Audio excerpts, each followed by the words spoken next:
dog. If you are new to modified razors, you're probably thinking to yourself, oh my God, there's so many companies, there's so many selections, where do I even start? We got Hot Packs, we got Electro & Company, we got Econic Cycles, we got EMF, we got Momentum Watts. This episode, we're gonna go over this bike right here, what I have on it, and we're gonna do a speed test in the companies that it took to build this bike. Let's go. Okay, so I mentioned some companies that are building and making bolt-in kits for these razors. There's also another way that you can get these things working, which is to source your own parts from Amazon or Alibaba or AliExpress, those types of things.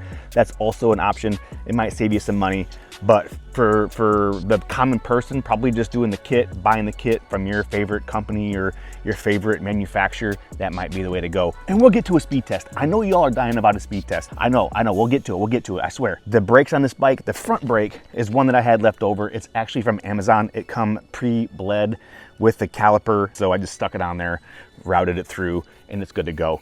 The plastics, these plastics you can find on Amazon all day long. On the MX650 platform, you can get a variety of colors.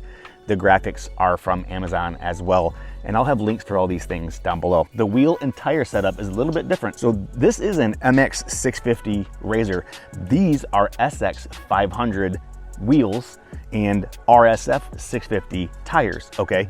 The forks are ride or die 630 millimeter forks. I've been running these forks in the razor scene for a couple of years now.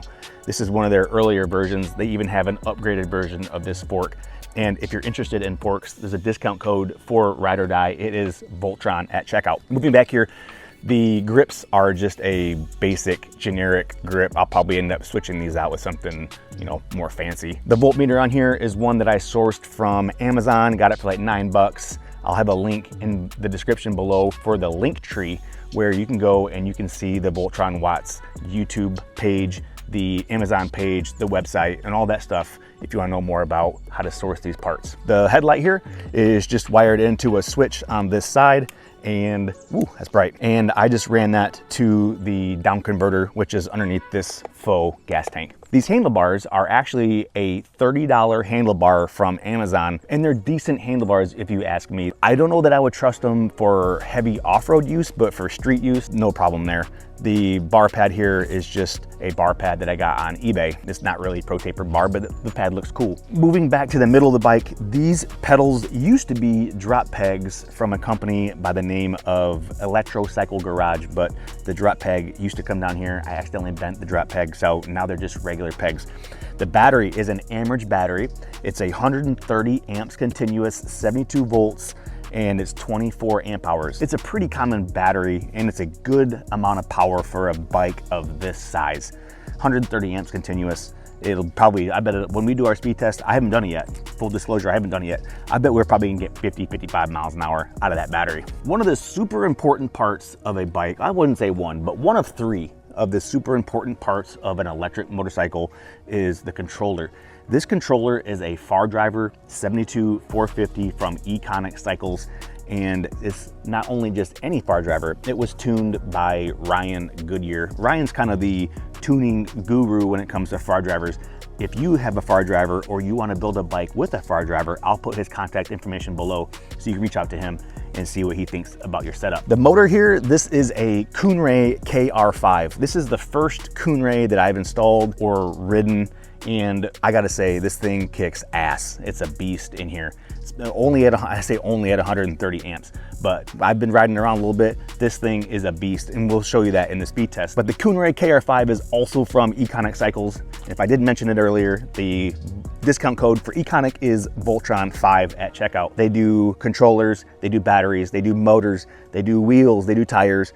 Check them out, the website, I have a link below. You're gonna need a little bit of a longer kickstand if you're going to run a taller front fork or if you're going to extend the rear.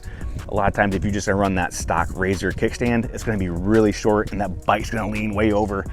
Personally, I don't like that. I wanna have a proper kickstand. The rear shock on this bike is from Ride or Die R&D. The rear shock and the rear swing arm extensions are from Ride or Die R&D. This rear brake also happens to be from Ride or Die R&D. The chain is a T8F chain. I buy it in a 10-foot length when I get it from Amazon, and I just break it to length depending on the extension that I'm going to use or the gearing that I'm using. This rear sprocket is from Electro & Company. It is a 61 tooth rear sprocket, and that's also T8F, of course. The one thing I did not mention is the seat. You can buy these seats on Amazon. It is a KR5 tall seat. They're about 30 bucks. A lot of times with these seats, they don't exactly fit the Razor, so you have to kind of trim the bottom of the seat in order for it to sit flush. And that's sometimes why you get this gap between the rear subframe and this tail section. All right, guys, so that is a high-level overview of all the parts that it took to build this bike. What I will say is don't sleep on building or making or assembling your own modified Razor. These things are super fun. They're portable, they're lightweight, for the most part, lightweight, are fast, and the community for these things is just growing bigger and bigger and bigger by the week. Anyway, enough blabbing. I hope this rain clears up. Then we're gonna go do our speed test. Let's go.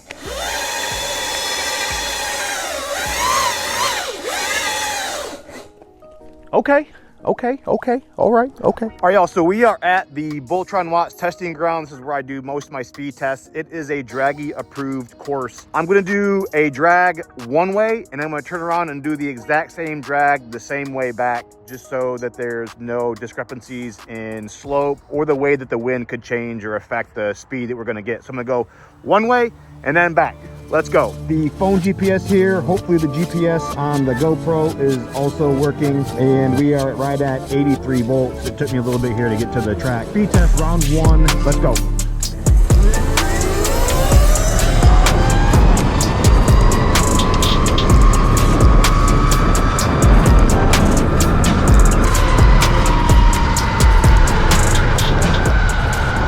Round one on the speed test, right at 55 miles an hour. I'm gonna round that 0.5 up to 55. Here we go, round two, heading back the same way we came. 54.5 on round one, let's go. Oh boy.